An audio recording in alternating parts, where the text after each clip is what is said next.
So here we are again. Another 2 weeks have gone by and we've smashed through another non-trivial 1,000 kilometres.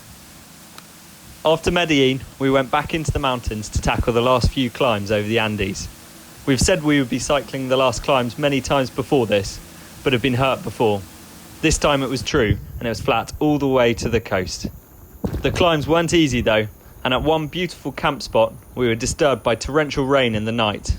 It's always very stressful lying awake at night, listening to rain on the tent, and woke up in the morning in a large puddle.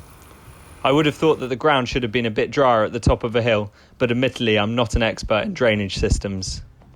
In the morning, with all our stuff drying in the rain, it took a lot of motivation to get riding again, and we spent a leisurely 3 hours eating breakfast and reading our books, optimistically waiting for the sun to come out, not wanting to climb with an extra few kilos of rain absorbed in our tent. Phoebe carries a tent and she was especially in favour of the weight.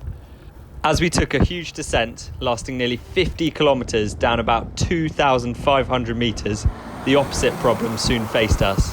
The European heatwave that we had heard about soon became a reality for us, and our cycling became an effort to find as much shade as possible and drink as many fizzy drinks as we could stomach. The luxury of a hot shower that we had craved before turned to a room with AC so we could sleep at night without being in a pool of sweat. As we arrived at the Caribbean coastline, to say we were disappointed would be very unfair, but we would have much preferred a dip in the Cornish Sea, which so often gets compared to the Caribbean, rather than the 30-degree murky water we were faced with. After a lovely rest day, relaxing by the sea, with the rare luxury of our own kitchen, we finally arrived in Cartagena, where we are taking a boat trip via the San Blas Islands to Panama. Cartagena is the end of a continent for me, and although it's an arbitrary line, it feels like a big step to have finally cycled from the bottom of Patagonia all the way to the north of South America.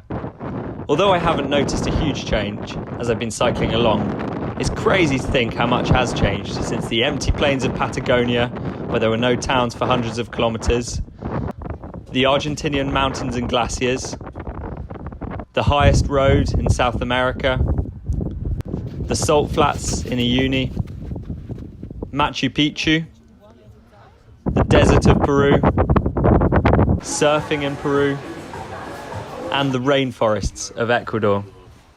Central America will be an entirely new experience for me, and I'm not quite sure what to expect. All I know is that it's not going to get colder for quite a while, and I've sent my fleece back with Imogen, as even looking at it makes me sweat. I think I might have used the word sweat a few too many times in this video, so sorry about that.